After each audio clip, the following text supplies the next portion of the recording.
Good morning बच्चों। तो देखिए आज है हमारा बहुत ही बेस्ट टॉपिक जो कि आगे बढ़ेंगे। हम डिफरेंशिएशन कर रहे हैं यानी अवकलन कर रहे हैं। पांचवा चैप्टर चल रहा था जिसमें 5.2 हमारे 3 हो गए हैं और ये 5.4 आज करेंगे। ठीक है, तो आज पूरी एक्सरसाइज करनी है। 2 एग्जाम्पल हैं और 5.4 के अंदर 10 क्वेश्चन हैं। साथ में एक नया कॉन्सेप्ट है चरघातांकी यानी एक्सपोनेंशियल, लॉगरिथमिक यानी लघुगणकीय। तो ये दोनों चीज़ें और आपस में कैसे ये दोनों एक दूसरे से रिलेट होते हैं ये कॉन्सेप्ट समझेंगे, कुछ इनके फॉर्मूले समझेंगे और उसके बाद क्वेश्चंस करेंगे। तो इतनी चीज़ें आज हमें करनी हैं, तो इसको सबको ध्यान रखना और अच्छी तरह से सीखना। ठीक है, वीडियो काफ़ी अच्छी होगी क्योंकि कई नई चीज़ें आप लोगों को देखने को मिलेंगी। तो देखिए सबसे पहले चरघातांकी क्या होता है। चरघातांकी को एक्सपोनेंशियल फंक्शन कहते हैं। चरघातांकी फलन कहो या एक्सपोनेंशियल फंक्शन कहो, आपने ये दो तरह से देखा होगा। एक आपने देखा होगा y बराबर b की घात x, अगर इस तरह से दिया है तो ये b की घात x दो दिया है, ये अगर घात में हो, ठीक है, तो इसे कहते हैं चर घातांकी। नाम भी ऐसे आ रहा है। ठीक है, जो चर है, चर और अचर दो तरह की चीज़ें होती हैं। चर होता है आपका जो x के टर्म्स में हो, एक्स वाई जेड यानी फंक्शन के टर्म्स में हो, और अचर होता है जो कांस्टेंट हो यानी क्या हो आपका, संख्या वाला हो। तो इस और ये घात में हो जाए अगर मान लो कि जो ये फंक्शन है एक्स वाला यानी जो फलन है वो क्या है, घात में है किसी की। ठीक है, तो उसे कहते हैं चर घातांक यानी एक्सपोनेंशियल फंक्शन। अब ये इस तरह से भी हो सकता है और e की पावर x के फॉर्म में भी हो सकता है। अब आपने देखो एक्सपोनेंशियल से अधिकतर याद क्या होगा, x e की पावर के रूप में पढ़ा होगा। तो ये दोनों तरह से होता है। अगर इस तरह से होगा तो इसे एक्सपोनेंशियल फंक्शन कहेंगे या चर घातांकी फलन कहेंगे। और y बराबर e की घात x के फॉर्म में होगा तो इसे नेचुरल एक्सपोनेंशियल फंक्शन यानी प्राकृतिक चर घातांकी फलन कहेंगे। अधिकतर आपको ये ऐसे ही देखने को मिलेगा, ऐसे भी एक जगह पर मिलेगा, वो अभी नहीं अगली एक्सरसाइज में मिलेगा। इस एक्सरसाइज में अधिकतर आपको ये ऐसे मिलेगा। समझ में आ गया। तो ई की घात और ई क्या होता है, ठीक है, ई भी समझो जरा एक बार। तो ई जो है ये एक तरह का फंक्शन ही है। ठीक है, फंक्शन नहीं कहेंगे इसे, एक ये कांस्टेंट है यानी एक संख्या है। इसका मान 2 से 3 के बीच में होता है। यानी 2 से अगर आप पढ़ोगे, अगर आप फिजिक्स में पढ़ोगे, सबसे मेन फिजिक्स में पढ़ोगे तो 2.6 के आसपास इसकी वैल्यू रहते हैं ई बराबर। और केमिस्ट्री में पढ़ोगे तो वहाँ पर कहीं पर 2.3 के आसपास कहते हैं। ठीक है, तो ये अब देख लेना जब आपका वहाँ आएगा ई, तो आप सब समझोगे कि इसका मान कहीं पर ये लिखा होगा कहीं ये, तो वो अपने अपने अकॉर्डिंग है, कोई भी गलत नहीं है, दोनों सही हैं। इसका मान बदलता रहता है अलग अलग जगहों पर। ठीक है, तो ये 2 और 3 के बीच में होता है। तो ये चीज़ आप ध्यान रखना। यहाँ पर आपको ये मैथ्स में भी देखने को मिल गया है। ठीक है, अब आपके सारे कन्फ्यूजन क्लियर हो गए होंगे फिलहाल इससे। और इसका जो फॉर्मूला होता है 11th क्लास में आपने कुछ इस तरह से पढ़ा होगा, 1+1/1 factorial plus 1/2 factorial plus 1/3 factorial, और ये चलता रहेगा ऐसे ही आगे तक का। तो कहीं पर अगर आपको ज़रूरत पड़े तो इसे भी लिख लीजिए क्योंकि ये आपके काम आ सकता है। क्या पता दूसरे सब्जेक्ट में आ जाए या क्या पता मैथ्स में ही आगे को आए। ठीक है, मैथ्स में तो आएगा ही, इस बार नहीं आएगा इस साल, लेकिन अगले साल कहीं ना कहीं आएगा। समझ में आ गया। तो आप इसके बारे में तो समझ गए होगे मेरे ख्याल से, एक्सपोनेंशियल या चर घातांकी कि घात के रूप में अगर कोई फलन दिया गया हो तो चर घातांकी होता है, और अगर ई की घात के रूप में दिया गया हो तो वो क्या कहलाता है, प्राकृतिक चर घातांकी, नेचुरल एक्सपोनेंशियल फंक्शन।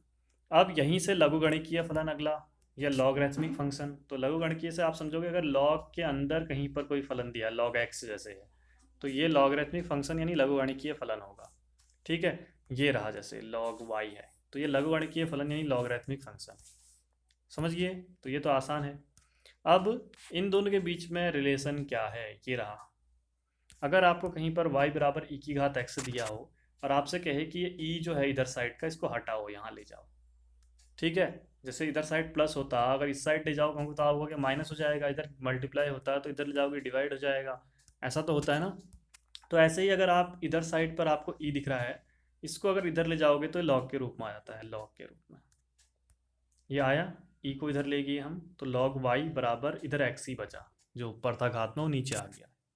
समझे। और साथ में देखो यहाँ बेस में ई लिखा है, बेस मतलब आधार में, जहाँ पर ये लॉग वाई है इसके आधार में ई लिखा है। क्यों, क्योंकि हम इधर से ई को लाए हैं।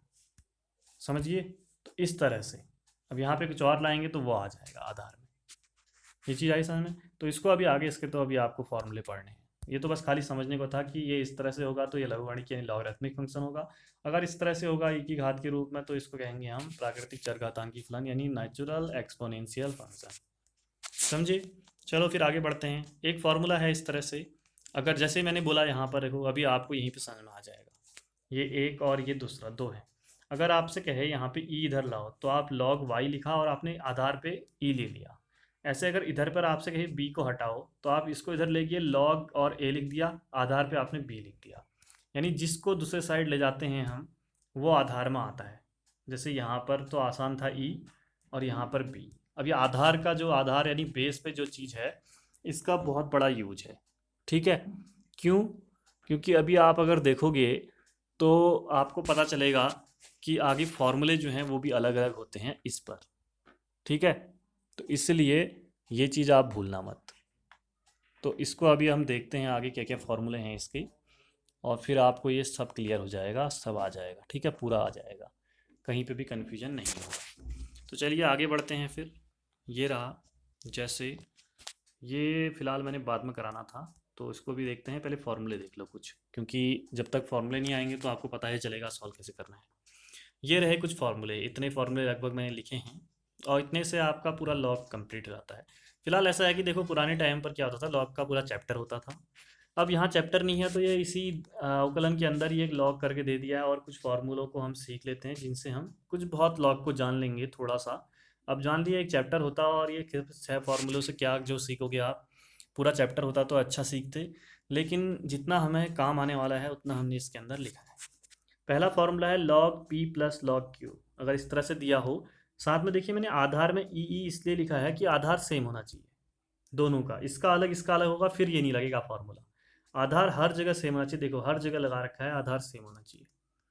ठीक है, तो यहाँ पर जब दोनों का आधार सेम है तो log p plus log q करोगे तो ये log p इंटू क्यू हो जाएगा, यानी प्लस में है तो ये गुणा में आ जाएगा और एक ही बार log आएगा। अगर माइनस में है तो ये बट्टे में चले जाएंगे अंदर वाले पी और क्यू, और एक ही बार होगा। ये तो आसान है मेरे ख्याल से, कोई खास नहीं है। उसके बाद आता है एक log E of P square, यानी लॉग पी स्क्वायर अगर आपको दिया हो, आधार को फिलहाल आप नहीं है मान के चलिए। ठीक है, क्योंकि आधार से उतना कुछ फर्क पड़ेगा नहीं। तो होगा क्या, यहाँ पर नहीं पड़ेगा, आगे आएगा, बताऊंगा आधार का यूज अगले फॉर्मूले में। तो ये जो घात है ये आगे आ जाती है हमेशा, 2 आगे आ जाएगा और लॉग ई पी हो जाएगा।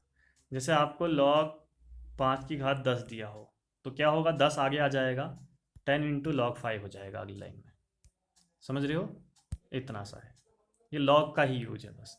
ऐसे ही अगर आपको कहीं पर लॉग पी पी दिखे, यानी आधार और ऊपर दोनों जगह सेम हो, तो उसका मान 1 होता है। ये कैसे होता है अभी देखते हैं फिलहाल।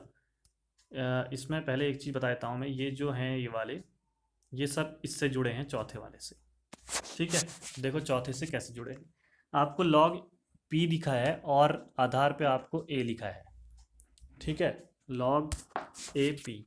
तो इससे क्या समझ रहे हो आप कि अगर आपको इस तरह से दिया गया हो, यानी तो इसे आप कैसे लिख सकते हो, इसको आप लॉग पी बट्टे जो ये आधार में है इसको बट्टे में ले जाओगे, लॉग ए इस तरह से लिख सकते हो। यानी अगर आप इसको भी ओपन करना चाहते हो तो लॉग पी बट्टे लॉग ए लिख सकते हो, और आधार में आप कुछ भी ले लो। जैसे मैंने इस एक बार ई लिया है, दोनों के सेम लेना है लेकिन, और एक बार एम ले लिया है, तो ये सब एक ही बात है। ठीक है, लॉग ए पी अगर आपको दिया है तो लॉग पी बट्टे लॉग ए लिख लोगे, यानी आधार यहाँ जाएगा नीचे और लॉग पी ऊपर रहेगा, और दोनों का आधार कोई एक हो जाएगा। जैसे ई यहाँ लिया है, यहाँ पे भी देखिए लॉग पी बट्टे लॉग ए लिया है, और आधार में मैंने एम मान लिया, आपकी मर्जी, लॉग 10 ले लो भी आधार में, दोनों जगह सेम लोगे। इसका यूज होता है कैसे, लॉग पी अगर आपको दिया हो, यहाँ आधार और दोनों सेम दिए हों तो इसका मान 1 होता है। कैसे, ये आप इसको लॉग पी लिख सकते हो ऊपर, और नीचे लॉग, ये भी आधार वाला भी पी है, दोनों के आधार 20 में ए ले लो, पी पी कट जाएंगे पूरा तो 1 आ जाएगा। तो ये ऐसे आया, यानी लॉग 10 ऑफ 10 हो तो 1 होगा, लॉग 5 ऑफ 5 हो तो 1 होगा। लेकिन आधार और नॉर्मल की बात चल रही है, हाँ घात की बात नहीं चल रही। ऐसे लॉग ई ऑफ ई हो तो वो भी 1 होगा। ठीक है, कई जगहों पे लॉग ई ऑफ ई ये आधार नहीं लिखा होता है तो इसका मतलब होता है कि दोनों जगह सेम है। मान लो कहीं पर आपसे log 5 लिखा है, ठीक है, log 5 लिखा है तो अलग चीज़ है, log 5 लिखा है तो इसका मतलब आधार में ई है। यानी कहीं पर अगर आधार नहीं लिखा है ना तो वहाँ ई होता है, अगर log ई लिखा है तो इसका मतलब आधार में ई है। तो यहाँ तो दोनों सेम है तो इसका मान 1, लेकिन यहाँ दोनों सेम नहीं है तो इसका मान कुछ और होगा। ठीक है, कुछ नहीं लिखा है तो ई माना जाता है आधार को, समझ रहे हो। चलिए फिर आगे बढ़ते हैं। एक जैसे ये है log e ऑफ 10⁴ है, तो पहली बात तो आप इसको, इसके आधार को अगर आप हटाना चाह रहे हो, जैसे इसको करने को तो आप 4 आगे ले आओगे, लेकिन अगर आप आधार को हटाना चाह रहे हो, जैसे मैं समझाना चाह रहा हूँ, तो आप क्या लिखोगे, log 10⁴ और log e को नीचे लिख दोगे और आधार दोनों का 10 ले लोगे, क्योंकि यहाँ पर 10 10 बनाना चाह रहे हो आप। ठीक है, अब ऐसे ही यहाँ पर आगे बढ़े, फिर 4 को आगे ले आए आप, फिर आप देखिए log 10 ऑफ 10 है, आपको पता है कि अगर ऐसा कभी हो तो इसका मान 1 होता है, 1 हो गया, और इस तरह से इतना हल हो सकता है। फिलहाल इसकी ज़रूरत है नहीं, ये खाली समझाने के लिए है, ऐसा क्वेश्चन नहीं आएगा। अगर log 10 ऑफ आधार में 10 दिया हो और ये 10⁵5 के बराबर है, तो इसको आप 10⁵5 लिख लोगे, और फिर आपको पता है कि log 10 ऑफ 10 तो क्या होता है 1, और 5 ऐसे ही रहेगा, यानी 5 आंसर आ जाएगा, 5 आगे आ गया समझ लीजिए, और log 10 ऑफ 10 बचा, तो इसका मान तो 1 होता है और 5 आ जाएगा, समझ रहे हैं। अब बाकी ये सब कुछ अभी क्वेश्चन करते करते समझोगे, तो हल्का फुल्का फॉर्मूले याद रखना। ऐसे ही जो पीछे वाला था ये, अगर आपको y equals to log e of e⁵2 दिया हो, तो आप 2 आगे लाओगे, और log e ऑफ e वो 1 होता है, तो यानी 2 ही आ जाएगा। ये फिलहाल मैंने यहाँ पे बता दिया था, यही वाला बता रहा था मैं इसमें, ठीक है। 5 आगे ले आए, फिर log 10 10 बचा, तो वो तो 1 हो जाएगा। चलिए आगे बढ़ते हैं। फिर क्या यह सत्य है कि x के सभी वास्तविक मानों के लिए x equals to e⁻log x है। कह रहा है कि क्या सभी x का कोई भी वैल्यू ले लो आप, क्या ये दोनों बराबर हैं, कह रहा है दोनों साइड, LHS और RHS वाला, ठीक है। सत्य है का मतलब is it true x equals to e⁻log x for every real number, ठीक है। तो अब आपको क्या बताना है कि ये दोनों इक्वल हैं या नहीं है, करके दिखाना है। अगर इक्वल होगी तो ठीक है, नहीं तो नहीं। तो हमने क्या किया, x equal to e⁻log x लिया, हमने दोनों तरह log x ले लिया, ठीक है। Taking log on both sides, और इंग्लिश वाले ये लिखेंगे, हिंदी वाले लिखेंगे दोनों पक्षों में log लेने पर। तो ये इस तरह से लिया, तो आपने इस साइड भी log x ले लिया, इधर भी log ऑफ ये बड़ा ले लिया। फिर आपको पता है कि log यहाँ पर तो घात जो है ये आगे आ जाती है, तो ये आगे आ जाएगी, तो log e बचेगा, ठीक है। और आपको पता है कि log e का मान 1 होता है, क्योंकि आपको पता है जहाँ पर आधार नहीं लिखा है सब जगह e ही है, तो इसका मान 1 हो जाएगा। और ये log x ऐसा ही, ये फॉर्मूला लिखा है हमने, log m⁴n, तो n आगे आ जाएगा, m आगे पीछे इस तरह से। तो उसके बाद ये तो 1 हो गया, ये log x बचा, इधर भी log x है, देखो बराबर आ गई, तो यानी सिद्ध हो गया। ये log लेकर ही करते हैं इसका अवकलन भी, ठीक है। अब जैसे देखो ये है, ये 2 फॉर्मूले नए आ गए हैं अवकलन के, क्योंकि आप पढ़ रहे हो एक्सपोनेंशियल फंक्शन, यानी आप e⁻x वाला चरघातांकी फलन पढ़ रहे हो, तो इसका अवकलन क्या होता है, e⁻x ही होता है। और अगर log x पढ़ रहे हो, दूसरा लॉगरिथमिक फंक्शन था, यानी अवकलनीय, ये लघुगणकीय फलन था, तो उसका अवकलन होता है 1/x। log x है तो 1/ जो अंदर है ये चीज़, दोनों याद रखना, यही है हमारे 2 जिनसे सारे क्वेश्चन बनने वाले हैं। बाकी पुराने फॉर्मूले जितने भी चल रहे हैं अवकलन के वो तो चलेंगे ही, ठीक है, समझ गए ना।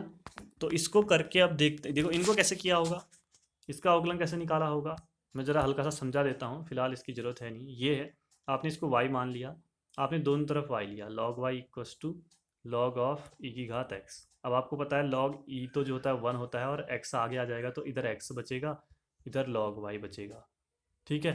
अब आप इसका क्या करोगे, अवकलन करना शुरू करोगे, इसका 1/y और y का dy/dx, और x का 1, फिर आप इस y को इधर ले जाओगे, तो dy/dx बराबर y आ जाएगा, यानी y वही फलन e⁻x, यानी e⁻x का कर रहे हो तो वापस e⁻x ही आ जा रहा है। तो ये चीज़ आपको थोड़ा बहुत ध्यान रखनी पड़ेगी, फिलहाल इसकी ज़रूरत नहीं है, ये चीज़ छोड़ दो, ये बस आप याद रखो, ये 2 फार्मूले होते हैं, बाकी log के जितने फार्मूले बताए हैं वो ध्यान रखो, इतने से आपका लगभग सब हो जाएगा, ठीक है। इतना अगर आपको आ गया है तो सब हो जाएगा, कोई टेंशन नहीं है, बस आप क्वेश्चन देखो सेम तरीके से होंगे। तो चलिए पहला क्वेश्चन देखते हैं फिर, 29 उदाहरण और फिर 30, ठीक है। एक उदाहरण 30 नहीं 28 कर दिया ना ये वाला, ऐसे 29 2 उदाहरण है, बाकी 10 क्वेश्चन है, और क्वेश्चन तो आसानी से होते रहेंगे क्योंकि कोई ऐसी वो वाली बात नहीं है। तो देखो क्या लिखा है, x के सापेक्ष अवकलन कीजिए, यानी find differentiation with respect to x, यानी differentiate with respect to x होगा। नीचे बहुत सारे दिए हैं, 4, पहला दिया e⁻−x, इसका करो कह रहा है अवकलन। तो हमें पता है कि हम पुराना तरीका अपनाते हैं, इसको हम fx मान लेते हैं, ठीक है, और फिर x के सापेक्ष अवकलन करते हैं, तो fx का तो f'(x) हो गया, e⁻−x का अवकलन करोगे तो आप अभी ऊपर पढ़ा है आपने, e⁻x का अवकलन e⁻x ही होता है, तो e⁻−x का अवकलन भी e⁻−x ही होता होगा। लेकिन उसके बाद आपको ये माइनस एक्स का अवकलन भी करना पड़ता है, यही चीज़ इंपॉर्टेंट है यहाँ पर।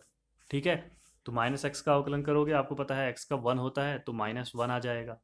अब इस माइनस को आगे ले आओगे तो -e⁻−x हो जाएगा इसका अवकलन। आसान था। बस ये ध्यान रखना है कि बाद में ये जो x होता है अंदर, इसका भी अवकलन होता है, कोई भी चीज़ हो यहाँ पर। ठीक है, तो चलिए आगे बढ़ते हैं। फिर अगला है साइन ऑफ लॉग x। आपने इसको f(x) बराबर ये मान लिया। अब x के सापेक्ष आपने अवकलन किया, तो साइन x ये है अगर, तो इसका कॉस x हो जाएगा सबसे पहली चीज़। फिर इस अंदर x वाले का भी, यानी लॉग x जो है इसका भी अवकलन होगा। और log x का अवकलन अभी ऊपर भी लिखे थे 2 फॉर्मूले, तो उसमें log x का अवकलन आपने 1/x से लिखा है, तो वो लिख दिया। अब इसको फिर 1 ऊपर मल्टीप्लाई होगा, x इससे अपॉन में आ जाएगा, तो cos of log x upon x हो जाएगा। तो आसान है, वही चीज़ है, बस याद रखो यहाँ पर फिर से वही 1/x, क्योंकि log x का अवकलन आपको log x आप अपने सीख लिया। या दूसरा आपको यहाँ पर आप e⁻−x का अवकलन, ये भी आपको e⁻x का क्या होता है ये आना चाहिए। बाकी ये वाला हिस्सा तो हम बहुत पहले से पढ़ते आ रहे हैं कि अंदर x का भी होगा। ठीक है, 2 हो गए। तीसरा पार्ट इसका है कॉस इनवर्स ऑफ e⁻−x। देखो अगला चैप्टर भी आप कैसे यहाँ पर काम आने वाला है आपके। क्या करोगे आप, इसको f(x) मान लोगे। अब x के सापेक्ष अवकलन करोगे। यहाँ पर 3 या 4 मेथड होती हैं, मैंने आपको सिखा रखी हैं, इसकी बहुत सारी मेथड होती हैं। मैं सारी मेथड एक बार रिवाइज कराता हूँ हल्का सा। ठीक है, पहला क्या होगा, इसको y मानोगे, कॉस को इधर ले जाओगे, cos y equal to e⁻x होगा। अब फिर अवकलन करोगे, दो cos y आपने ले लिया तो साइन y निकालोगे साइड में। बताया था sine square Y plus cos square Y equal to 1, उससे साइन वाई निकालोगे, ये कराया है मैंने पीछे। तो फिर आप साइन वाई निकाल लोगे, तो फिर अवकलन करोगे दोनों साइड। लास्ट में एक जगह पर कहीं साइन वाई की जरूरत पड़ेगी, वहाँ लिखोगे तो आंसर आ जाएगा, पहली मेथड। दूसरी मेथड क्या होगी, दूसरी मेथड होगी कि आप क्या करोगे, जो ये करा हुआ है सीधे कॉस इनवर्स एक्स का फॉर्मूला लगा दोगे। आपको पता है सारे पिछले चैप्टर में हमने क्या करा था, जितने भी साइन इनवर्स एक्स का अवकलन 1/√1 - x², कॉस का, टेन का, सबके किए थे, तो वहाँ से डायरेक्ट फार्मूला लगा दो जो मैंने किया हुआ है। ठीक है, ऐसे हो जाएगा। उसके बाद तीसरा तरीका क्या हो सकता है इसका, तीसरा तरीका सोचिए जरा। तीसरा तरीका हो सकता है,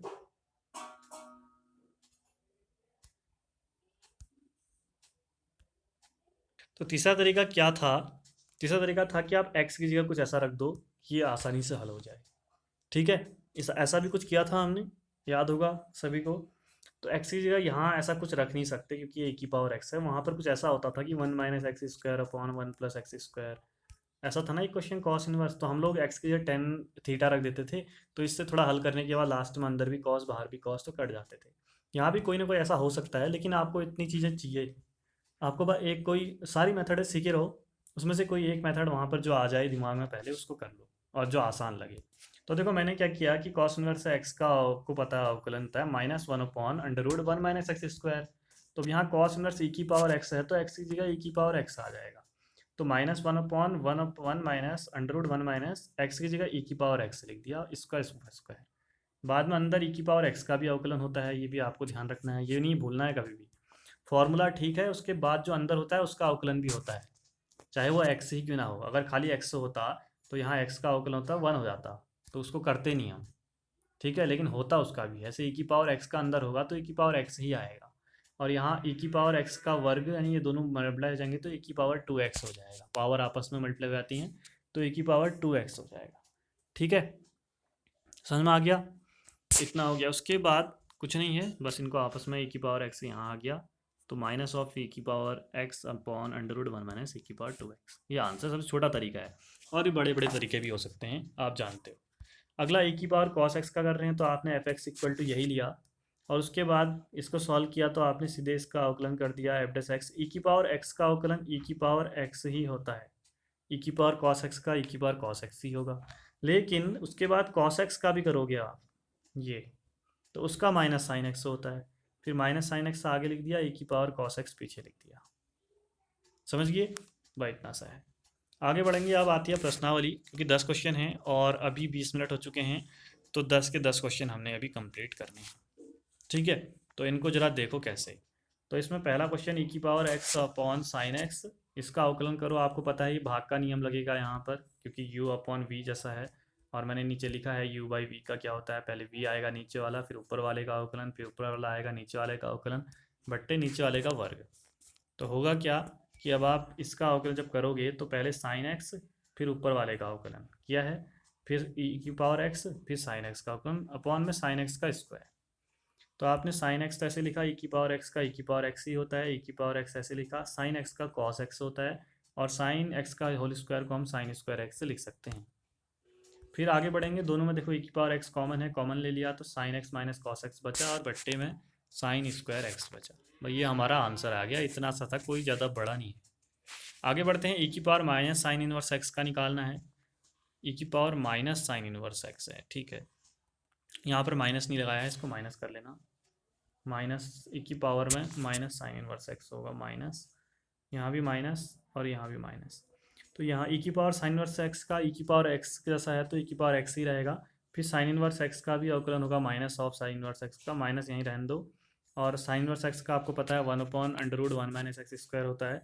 फिर इसको आप आपस में करोगे तो नीचे भी माइनस और पावर में भी माइनस हो जाएगा, माइनस ऑफ ई, और पावर में भी साइन इनवर्स एक्स के साथ में भी माइनस आ जाएगा। माइनस लगा लेना, ऐसा नहीं कि सीधे आपने कर दिया ऐसे उतार दिया।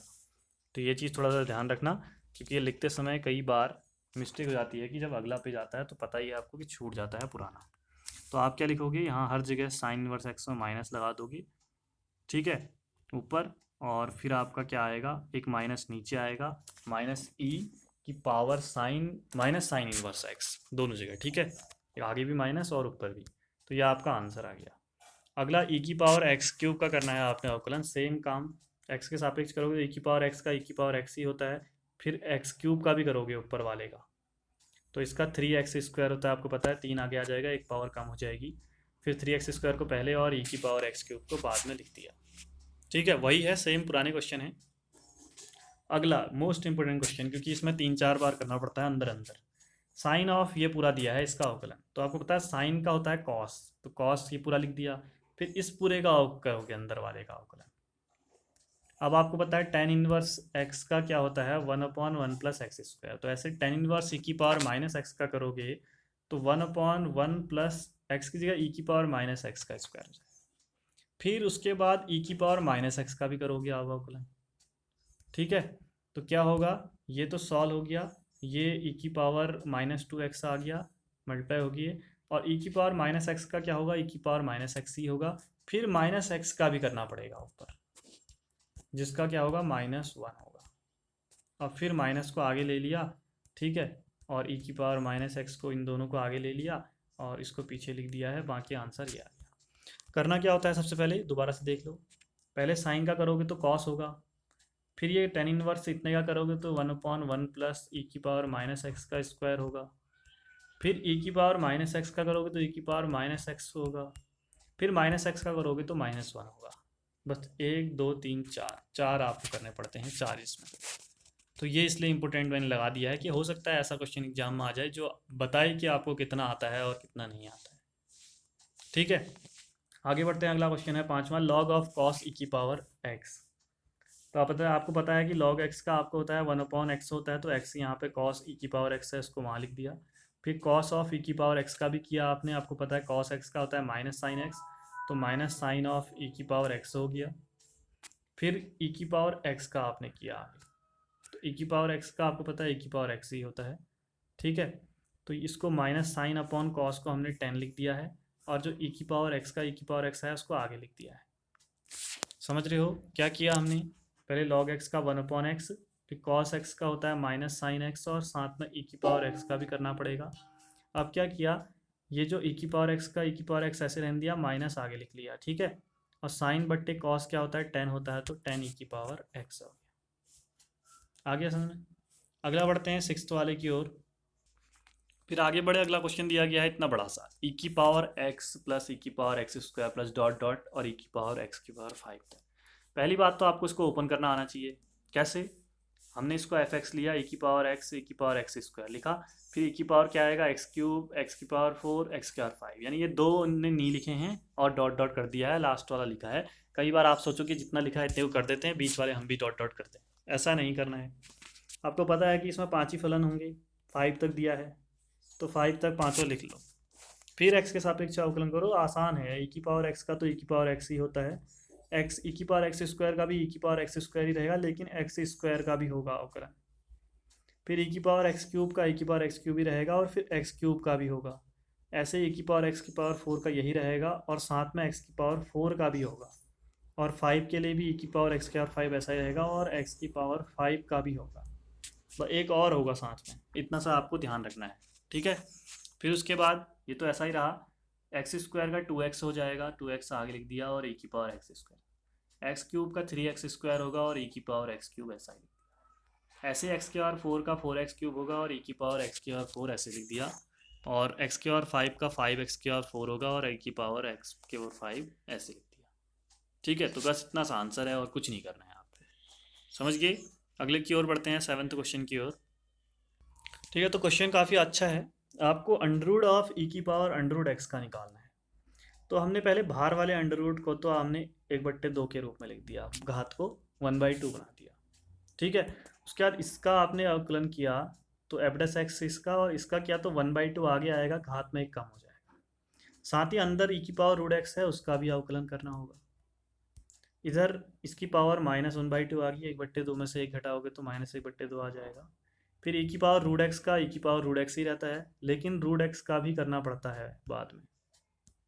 ठीक है, तो ये तो इसकी पावर -1/2 है, तो बट्टे में चल जाएगा +1/2, और फिर अंडर रूट बन जाएगा। ये तो ठीक है, ये ऐसा ही है। अंडर रूट एक्स का आपको बताया है 1/2 रूट एक्स होता है, तो सीधे लिख दोगे आप, या करना चाहो तो एक्स की घात 1/2 करके फिर इसको भी कर लो। या मैंने पीछे जब फॉर्मूले लिखाए थे फर्स्ट में स्टार्टिंग में, तो तब मैंने साथ में ही आपको बताया भी था कि 1/2 रूट एक्स से होता है ऐसे और ऐसे ऐसे। बाकी आप चाहो तो कर सकते हो। फिर हमने क्या किया, देखो 2 और 2 तो मल्टीप्लाई हो गए 4, और देखिए ये भी अंडर रूट के अंदर है, ये भी अंडर रूट के अंदर है, तो अंडर रूट एक ही बार लिख लिया दोनों का, और एक्स और ई की power root X under root के अंदर ले लिए, ऊपर ई की पावर रूट एक्स ही है, तो ये इस तरह से आपका आंसर आ गया।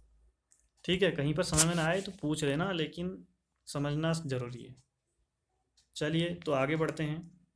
8वां question, log of log x, काफ़ी अच्छा क्वेश्चन है। एफ एक्स बराबर ये है, एफ डेस एक्स करोगे तो आपको पता है लॉग एक्स का अवकलन होता है 1/x। तो लॉग एक्स, अभी एक्स है ये 1 लॉग एक्स, तो अवकलन क्या होगा पूरे का 1/log x। फिर अंदर log x का भी अवकलन करना पड़ेगा, तो log x का अवकलन क्या हो जाएगा 1/x। ठीक है, अब आप साथ में लिखोगे तो x आगे ले लो, x log x लिख लिया। सबसे पहले log x का कर रहे हो तो अभी x ये चीज़ है अंदर वाली, तो इस पूरे के लिए जब करोगे तो 1/x की जगह ये अंदर वाला log x आया है, फिर अंदर वाले log x का अलग से करना पड़ रहा है। ये चीज़ है बस इम्पोर्टेंट, समझ गए ना। आगे बढ़ते हैं 9th की ओर। तो ये तो डिवाइड रूल लगेगा u/v, तो आपको पता है कि पहले नीचे वाला आएगा log x, फिर ऊपर वाले का अवकलन माइनस ऊपर वाला आएगा नीचे वाले का अवकलन, बट्टे में नीचे वाले का स्क्वायर, log x का स्क्वायर। अब ऐसा नहीं होता जैसे cos x का स्क्वायर को cos स्क्वायर x से लिख लेते हो, तो log x का स्क्वायर को log स्क्वायर x, ऐसा नहीं होता, इसको log x का स्क्वायर ही लिखना पड़ता है। तो ऊपर cos x किया तो माइनस साइन x हुआ, log x का किया तो 1/x हुआ। फिर सॉल्व किया, ये माइनस आ गया इनका, अच्छी तरह से लिख दिया इसको। फिर आपने क्या काम किया, इन दोनों का एलसीएम लिया 1 और x का x, तो x इधर भी आ जाएगा, x sine x log x minus cos x ऐसा ही है, बाकी सब ऐसे ही हैं। फिर आपको पता है इसके अपॉन में 1 होता है, ये 1 तो जाएगा सबसे ऊपर, और log x का स्क्वायर जाएगा x के साथ, तो ये x के साथ चला गया, और इस तरह से हमारा आंसर आ गया। चाहो तो ऊपर वाले में माइनस कॉमन ले सकते हो बाहर पर, तो ये अंदर के प्लस हो जाएंगे, या इतना ही छोड़ दो तो इतना ही काफ़ी है। ठीक है, ज़्यादा बढ़ाना भी अच्छी चीज़ नहीं है, तो इतना छोड़ के आंसर आ जाएगा। लास्ट 10वां क्वेश्चन है, कॉस ऑफ ये, कॉस एक्स की जगह इतना बड़ा है, तो कॉस एक्स का आपको पता है कि माइनस साइन एक्स होता है, लेकिन फिर एक्स का भी तो करना पड़ता है अंदर वाले का, ये अंदर वाले का भी करना पड़ेगा। ठीक है, तो ये तो ऐसा ही रहा, अंदर वाले का log x का 1/x, ई की पावर x का ई की पावर x ही होता है। फिर इनका एलसीएम चाहो तो ले लो, x ले लिया है मैंने, x इधर चल जाएगा, x ई की पावर x हो जाएगा, और बस इतना, इसके आगे कुछ कर नहीं सकते, इतना छोड़ दो, आंसर हो गया। तो आसान थे ये प्रश्न, क्यों थे आसान मैं आपको बताता हूँ। क्योंकि बस आपको यहाँ पर 2 चीज़ें एक्स्ट्रा आई थी, ई की पावर x का अवकलन ई की पावर x होता है, और log x का अवकलन 1/x होता है। बाकी सारा जो चल रहा है वो जैसा फर्स्ट चैप्टर चल रहा था, फर्स्ट एक्सरसाइज से सेकेंड एक्सरसाइज से वही चल रहा है, कुछ अलग नहीं है। अब इजी क्यों था, क्योंकि इसके बाद जो आने वाला है लघुगणकीय अवकलन, इसमें क्वेश्चन इस तरह से होगा, इतना बड़ा, और इसे हम नॉर्मल तरीके से करेंगे तो हमें करने में हमारे 3-4 पेज गलत भर जाएंगे और आंसर भी नहीं आएगा। तो इसके लिए एक तरीका होता है जो कि मैंने यहाँ पर लिखा है, ये जिसे हम कल करेंगे अगले वीडियो में, ये लिखा है। और यहाँ से क्वेश्चन पक्का एग्जाम में आता है इस एक्सरसाइज से। एक पक्का क्वेश्चन आपको दिख जाएगा, जब करोगे तो ही पता चलेगा। फिलहाल आज इतना ही करो, वीडियो भी आधे घंटे की हो गई है, लेकिन वीडियो चाहे कम है लेकिन काम ज़्यादा है। 12 आपको क्वेश्चन करने हैं, 10 क्वेश्चन, 2 एग्जाम्पल, साथ में जो कॉन्सेप्ट समझाए वो सब करना है। तो पूरा काम कंप्लीट करना। मिलते हैं अगले वीडियो में, तब तक के लिए बाय बाय।